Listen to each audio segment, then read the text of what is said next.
CM DKShi ವಿರುದ್ಧ ಇದೀಗ R Ashok ಕೆಂಡಾಮಂಡಲರಾಗಿದ್ದಾರೆ. DKShi CM ಆದಮೇಲೆ ರಾಜ್ಯದ ಡ್ಯಾಂಗಳು ಖಾಲಿಯಾಗಿದ್ದಾವೆ ಅಂತ ಈಗ ಕಿಡಿಕಾರಿದ್ದಾರೆ. ಇವತ್ತು ಕೆಆರ್ಎಸ್ ಜಲಾಶಯಕ್ಕೆ ಆರ್ ಅಶೋಕ್ ಅವರು ಭೇಟಿ ಕೊಟ್ಟಿದ್ರು. ಆ ಒಂದು ಸಂದರ್ಭದಲ್ಲಿ ಈ ರೀತಿಯ ಒಂದು ಹೇಳಿಕೆಯನ್ನು ಕೊಟ್ಟಿದ್ದಾರೆ. ಕೆಆರ್ಎಸ್ ನಲ್ಲಿ 6 ಟಿಎಂಸಿ ನೀರು ಮಾತ್ರ ಇದೆ. ಪ್ರತಿ ತಿಂಗಳು ಕುಡಿಯೋ ನೀರಿಗೆ 3 ಟಿಎಂಸಿ ಬೇಕು. 2 ತಿಂಗಳು ಮಾತ್ರ ಆಗತ್ತೆ. 1 ಲಕ್ಷ ಹೆಕ್ಟರ್ಗೂ ಹೆಚ್ಚು ಬೆಳೆ ರೈತರು ಬೆಳೆದಿದ್ದಾರೆ. ಬೆಳೆ ಬೆಳಿಬೇಡಿ, ನೀರಿಲ್ಲ ಅಂತ ಸಿಎಂ ಹೇಳಿದ್ದಾರೆ. ಸರ್ಕಾರ ಬದುಕಿದ್ರೆ ರೈತರಿಗೆ ಪರಿಹಾರ ಕೊಡೋ ಘೋಷಣೆ ಮಾಡಲಿ, ಇಲ್ದಿದ್ರೆ ಸರ್ಕಾರ ಪಾಪರಾಗಿದೆ ಅಂತ ಹೇಳ್ಬಿಡ್ಲಿ. ಹೀಗಂತ ಮಂಡ್ಯದಲ್ಲಿ ವಿಪಕ್ಷ ನಾಯಕ ಆರ್ ಅಶೋಕ್ ಹೇಳಿಕೆಯನ್ನು ಕೊಟ್ಟಿದ್ದಾರೆ.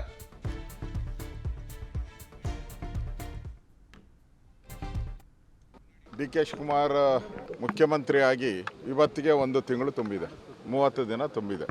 ಎಲ್ಲ ಡ್ಯಾಮು ಕರ್ನಾಟಕದಲ್ಲಿರುವಂಥ ಎಲ್ಲ ಡ್ಯಾಮ್ಗಳೂ ಕೂಡ ಖಾಲಿ.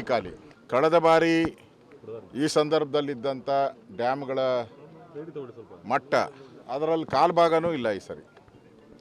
ಈ KRS ಒಂದೇ ಇವತ್ತು.